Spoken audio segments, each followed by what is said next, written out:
maybe, but what I'm trying to say is that routine patrol, we've not seen a car just running around through the backwoods, back roads on occasion to say, hi, we're here. Well, I can assure you that they are. In fact, Sergeant Cregan took the initiative to have our police officers stop in several local places in the hamlets to make sure that they have been there, because I was concerned about that very issue. And so Barry could laugh at me a little bit. He now has his officers stop at certain places, and then you can check and see if they stopped, and they have been. Am I correct, Barry? Absolutely. It's you know, we're a local agency. We have to be on the back roads in order to ensure that we're covering the entire town. So I agree with you. Absolutely. If you haven't seen the car, I'll make sure that the car, you know, I live in town. Understand, traffic and speeding on 28 is handled by 3 agencies, basically. My concern is the burglary or the break-in that's happening in the community that we're not seeing, we're not able to prevent because of deterrence. I agree with you 100%, but it's a very large town for one person at a time to do.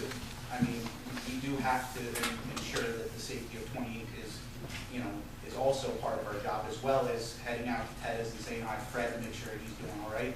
You know, it's just a big town. We have a major thoroughfare going right through it that, you know, yes, the other agencies are supposed to be writing tickets on it, but I know the state troopers are. I see them every weekend. It's one of those things that, you know, it's, you know, the traffic safety data from New York State says that we need to be enforcing it more. I mean, there are 3 agencies, and that's one thing that they said that we need to do. It's just very tough. I mean, there is no fender benders on 28. We all know that. It's just nasty. It's just a nasty roadway. There's so many fluctuations of speed. You know, we get people by the Pine View. I mean, that's one of our notorious spots. Everybody knows that we sit there. But yet, we get people in excess of 70, 80, 90 miles an hour. If you're pulling out of the Pine View, do you want to be that person that's struck by the car? It's just, we have a lot to do, and I do appreciate it. And if the guys need to be on that side of town more often, I'll make sure that they do. It's not just my side. Understand, I'm not asking them to come by my house. No, I'm saying everybody likes to say that we focus on Shokan. That's what 28 is. You know, we have most of the town is on the other side of the reservoir. It needs to be patrolled. I mean, everyone here is a taxpayer. It's nice to look outside your window and see a police car. Every once in a while, anyway. Every once in a while, it is, but... I gotta tell you, I see you in Samsonville. It's tough to say that because we're one person, if we're out in Samsonville, we have to pray at that single time and moment that someone is looking out the window to say that they've seen us. Yeah. And it's just very tough. You know, I think probably our visibility's probably been pretty good, because in this month's report, actually Peter's only picked up on it, the visibility is probably pretty decent because there was 1 burglary. Well, they've been breaking mailboxes, knocking them down over in my area and stealing signs off your lawn. They've been doing that for 100 years, and like Barry said, unless you're having to be right there when that happens, unfortunately, it happens to my neighbor constantly. We can only be in so many places at one time. Unfortunately, it's not always where the problem is at the exact time we have the problem. But we do look into them. We try and find out who's doing it. I say we, the police department, tries to find out who's causing the problems, and if they have an idea, they keep an eye on them. And unless you happen to be right there, that's about the best you can do, you know, with a limited number of people that we have.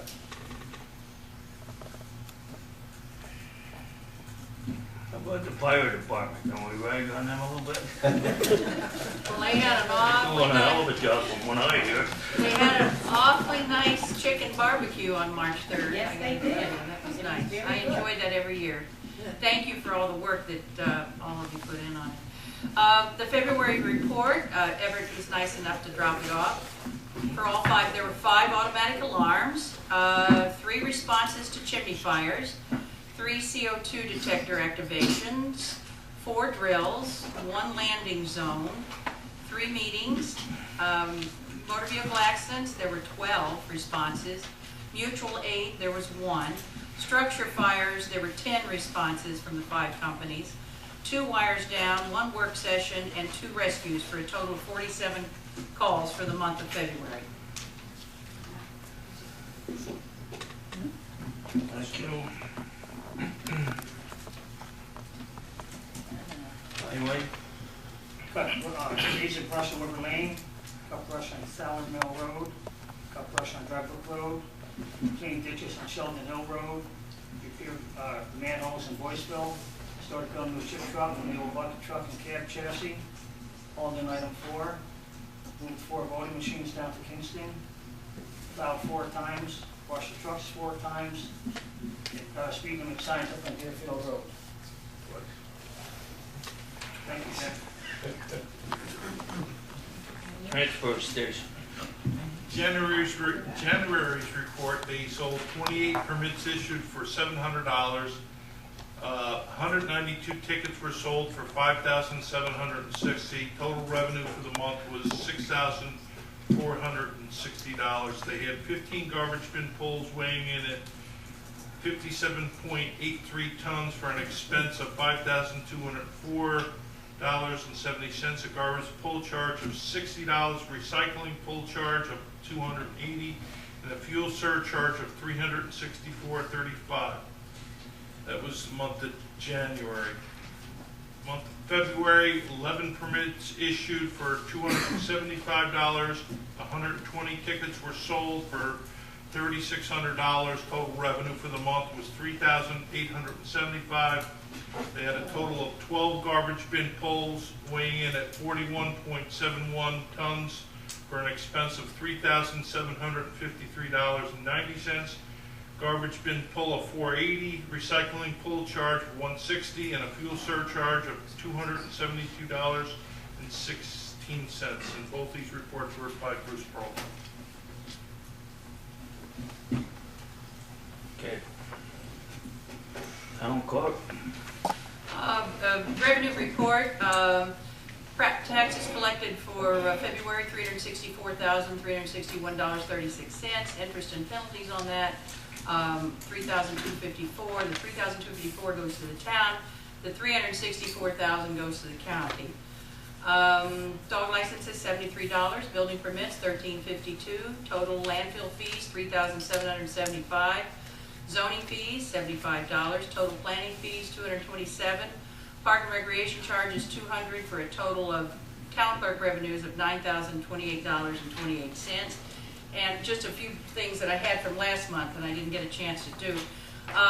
There is at the Nina Pasterpak, the Ulster County Clerk, has got an exhibit called the Ashokan Reservoir Collection. Anybody that's got to go to DMV, it's in the Archives Gallery on the 2nd floor of the county office building, and will be there from January through April.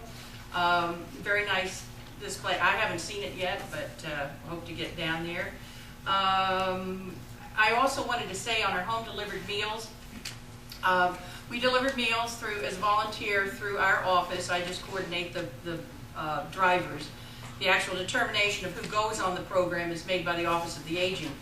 But we're always looking for volunteer drivers. It's Monday through Friday. The meals are delivered here at the town meeting hall. Our driver would meet them, pick up the meals, go on a designated stops that is planned by our office, or that I do.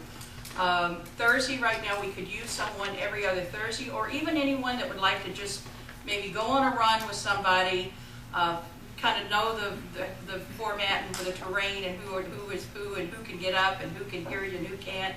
At least make one run, and then we would use you as a standby in case somebody's sick or whatever. So sometimes the fill-ins are as important as the people that do it every week and every day. So anyway, if anybody's interested, please let me know. I also wanted to.